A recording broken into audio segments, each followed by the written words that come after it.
특징주로 이제 한진카를 체크할 텐데 오늘 장 초반부터 이제 급등이 나왔어요. 그래서 현재 시간으로 한 20% 이상 급등이 나오고 있는데 지주회사가 원래 이렇게 주가 변동성이 크지는 않죠. 뭔가 이제 큰 일이 일어났구나라고 보실 수 있겠는데 지금 이슈로도 지속 체크가 되고 있지만 조양호 한진 회장이 별세했습니다.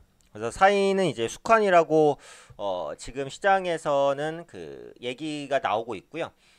기존에 이제 계속해서 좀 치료를 받았었다가 상황이 좀 악화가 되면서 사망에 이른 것으로 현재 보여지고 있는데 사실은 이제 보통 이렇게 그 어떻게 보면 기업에 큰 영향력을 미치는 인물의 건강이나 이런 부분은 항상 시장의 관심사였죠.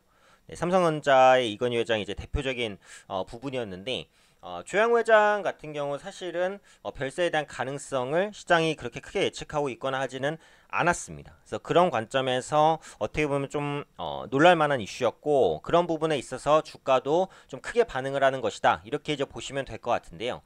일단은 회장 별세에 따라서 주가가 상승하는 이유부터 좀 간략하게 분석을 해보도록 하겠습니다. 오늘 24% 정도까지 급등을 하고 있는데 일단 기본적으로는 지배구조 개편에 대한 기대감이 있다라고 생각해요. 개편 기대.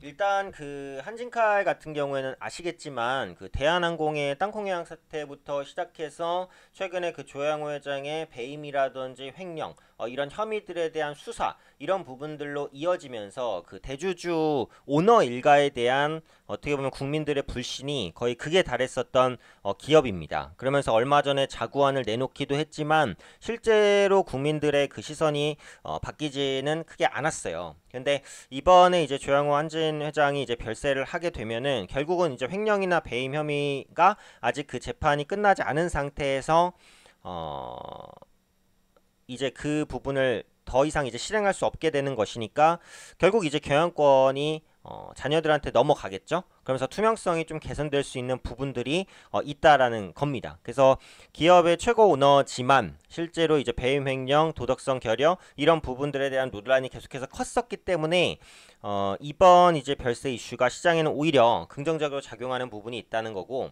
두 번째는 지분 확보 가능성이에요. 이거는 이제 조금 더 복잡한 부분인데 보시면은 그 이런 부분이 있어요. 한진그룹 같은 경우 지금 지배 구조가 탄탄하다고 보기에는 조금 어렵습니다. 왜냐면은 결국은 이제 그 한진에 대한 그 경영권이라든 지분 이런 부분들이 삼남매한테 이제 가야 된단 말이에요. 삼남매한테 이제 가야 되는 부분이 있어요. 근데 조원태 사장 그리고 조연아, 조현민 네, 이렇게 이제 되는 부분인데 지금 한진칼 지분을 보면은 그 조원태 사장이 2.34% 정도?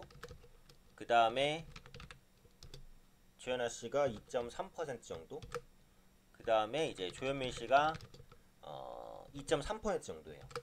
그러니까 3명의 지분을 합쳐도 지금 한 7% 정도밖에 안 돼요. 굉장히 낮은 지분이고 조양호 회장 지분이 한 17% 정도가 됐었던 걸로 보여져요. 그러면은 결국은 이제 상속이 진행이 되니까 이 17%가 가겠죠. 그러면은 7% 플러스 17%로 24%가 되느냐면 그렇진 않다는 게 문제거든요. 그러니까 상속세에 대한 부분이 있죠. 한국은 상속세가 굉장히 높은 편입니다. 그래서 3남매가 상속을 받을 경우 할증이 20% 정도 특별관계자 상속이기 때문에 핸디캡 같은 걸 주는 거예요. 할증이 붙는 거고 상속세율은 50%가 되지 않을까 싶어요. 50%가 아니라고 해도 50% 근접할 건데 아마 50%겠죠? 그래서 상속세를 납부할 경우에는 이제 지분이 줄어든다는 거죠. 근데 그걸 또 3명으로 쪼개야 되니까 사실상은 한 명당 지분이 한 3% 정도밖에는 안 갈 것으로 보여져요. 그러면 한진그룹의 지분을 다 합쳐도 15%가 될까 말까거든요. 그래서 이 정도 지분으로는 그 한진그룹을 제대로 경영하기 좀 어렵고 언제든지 불거질 수 있는 게 뭐냐? 경영권 분쟁. 그쵸?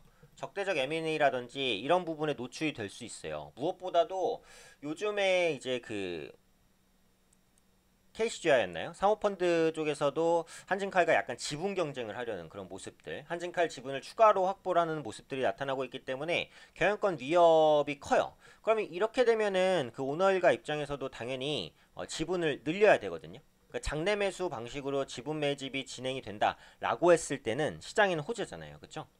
대주주 라인 그리고 오너 일가가 장내에서 이제 자사주 주식을 사는 것만큼 호재가 어디 있습니까? 그래서 그런 부분에 대한 기대감도 같이 부각이 되는 것 같아요. 그래서 이 두 가지 이슈로 인해서 오늘 이제 주가가 급등하는 것이다라고 판단을 하고 있고, 사실은 이제 장내 지분 매입이 있을지 이런 부분들은 좀 더 지켜봐야 되기는 합니다. 근데 아까도 말씀드린 대로 단순히 상속 지분이 작아진다는 그 문제 말고도 한진칼의 이런 경영을 견제하기 위한 국민연금 혹은 사모펀드 이쪽에서의 이제 공격이 앞으로 계속될 수 있단 말이에요. 그래서 이런 부분에 대응하기 위해서라도 어쨌든 한진그룹 오너 일가의 한진칼 지분 매입은 필요하다라고 보고 있어요. 그래서 오늘 보시면 한진칼도 오르고 대한항공도 오르고 이제 한진그룹사들이 전체적으로 오르는데 어차피 핵심은 한진칼입니다.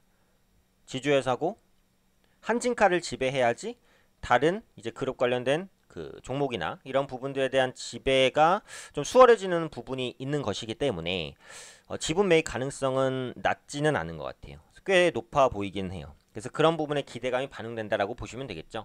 근데 기술적으로는 이제 지금 올라탈 위치는 당연히 아니겠고, 여기서 만약에 그대로 올라갈 수도 있긴 있어요. 근데 그렇게 되면은 어차피 매수 영역은 아닌 거니까 접근할 수는 없는 관점이고, 제 생각에는 한 29,000원 이하 정도면은 가격적인 매력은 있지 않나 싶습니다. 그래서 이전 고점 정도를 이탈한 가격이 되면은 28,000원까지도 밀릴 수 있다라고 보거든요. 그러니까 차익 매물이 나오는지를 봐야 되고, 여기 매물이 생각보다 좀 두껍기는 해요. 물론 이번 이슈가 좀 강력해서 매물대에 대한 영향을 많이 받지 않을 수도 있지만 지금도 보시면 윗골이 달고 매물 소화 과정을 거치긴 거치거든요. 그렇기 때문에 앞으로 만약에 29,000원, 28,000원대까지 조정이 온다면 아마 매수 타이밍이 나올 수도 있다라고 생각을 합니다. 하지만 지금 가격대 신규 매수는 조금 위험하다라고 보고, 실제로 한진칼 지분에 대한 장내 매수 가능성은 어느 정도는 있다라고 보여져요. 그래서 이런 부분까지 종합적으로 체크하시면서 투자하시는데 좀 참고되셨으면 좋겠습니다.